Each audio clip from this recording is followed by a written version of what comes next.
We start our hike here at bus stop Angereds kyrka.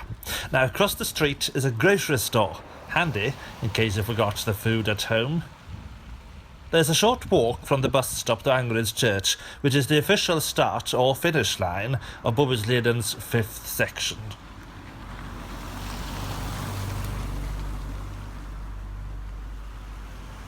The 5th section runs between Angereds church and Jonsered. It is an 11-kilometer hike and perfect for a day hike. The orange trail markers that you see here makes the trail easy to follow, although a map is always recommended. The majority of this section follows narrow wood paths, like this one. There is a lake early on, which we of course decided was worth a detour. Now this would certainly make for a beautiful camp spot.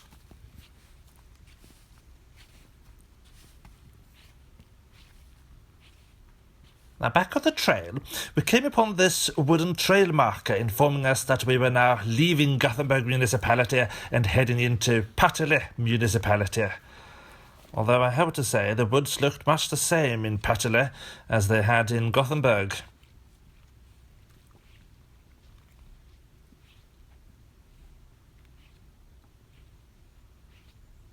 Oh, fancy trail markers though, I've got to give them that.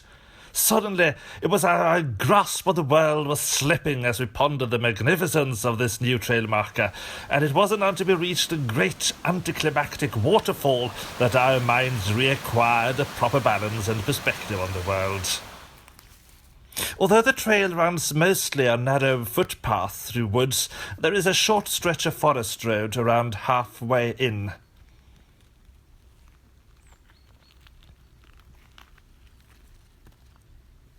It didn't take long before we were back on the wooden footbridge again, though, heading away from the road and into the woods.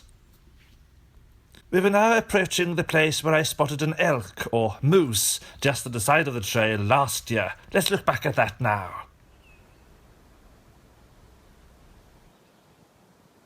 Not much to see, I know, but that is actually an adult elk with two young ones with her. You couldn't see those, but they were there, and this is just so cool. Unfortunately, we didn't see any wildlife, save for birds, this time. There were plenty of wooden footbridges, though, and, well, suddenly... Björnare Åsen Nature Reserve, which is actually really difficult to get to unless you're on foot. Now, although I haven't been inside it yet, I have read that it offers qualified experiences, whatever that is. We hiked on and soon left the moss-green world for a browner one atop this ridge. On the other side lies the lake Lilla Ramsjön and Bohusleden Nature Reserve. But first, a wildlife encounter. This is a local frog, also out hiking Bohusleden. We have now entered Bohusleden Nature Reserve. Here we have a great picnic spot, complete with fantastic scenery, wooden benches, and a campfire spot. Such a shame you're not allowed to pitch a tent inside the nature reserve. Oh, this is also where you find my favorite bridge on this hike.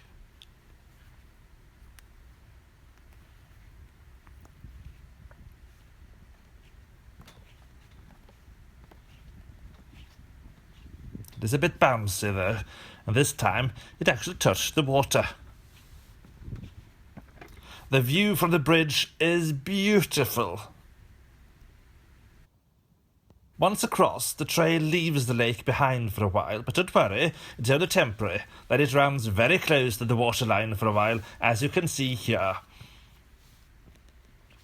When it bids the lake farewell, we're presented with a choice, left towards Lake Aspen or right. The left route is undoubtedly more scenic, but we head right towards Torpet Freden. Torpet Freden is an interesting place. You can sort of see it in between the branches up ahead. Here you will find not one, but two large shelters and a good campfire place. There are also toilets and drinking water available. The toilets are inside this building, and the water tap is outside on the back.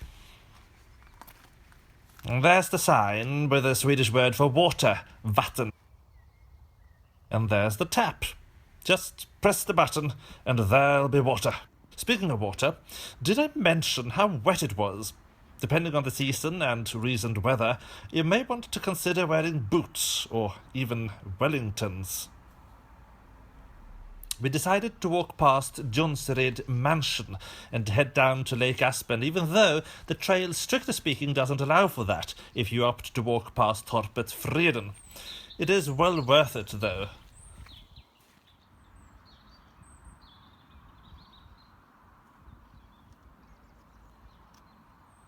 What a spectacular view! Just imagine living in that mansion up on that hill.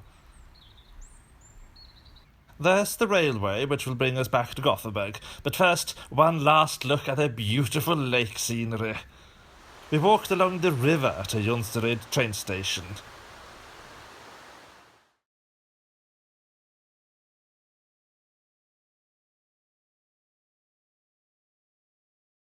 As we had some time until our train, we strolled down to the old, but still active, hydroelectric power station. They sure knew how to build power stations back then. Back to the station and the train to Gothenburg. It took us roughly 6 hours, including food breaks, but progress was slow due to recent rainfall. The trail website suggests 3 to 4 hours without breaks.